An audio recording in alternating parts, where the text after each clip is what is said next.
একই রকম আলুর দম ভালো লাগে না, তাই একটু অন্যরকম আলুর দম বানালাম। নিয়েছি পেঁয়াজ বাটা, টমেটো বাটা, আদা বাটা, কাঁচা লঙ্কা রসুন বাটা, নিয়েছি কাজু বাটা, নিয়েছি ফেটানো টক দই।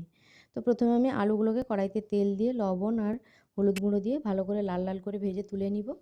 এরপর ওই তেলেই দিয়ে দিব গোটা গরম মশলা ফোড়ন আর দিয়ে দিব গোটা জিরে। এবার ওগুলোকে দিয়ে দিব পেঁয়াজ বাটা, পেঁয়াজটা ভালো করে কষিয়ে নিয়ে এরপরে দিয়ে দিব রসুন আর কাঁচা লঙ্কা বাটা। তারপরে দিয়ে দিলাম আদা বাটা, একটু লবণ দিয়ে একটু কষিয়ে নিয়ে এরপরে দিয়ে দিব আমি টমেটো বাটা। সব কিছু কষানো হয়ে গেলে এরপরে আমি দিয়ে দিব কাজু বাদাম বাটা।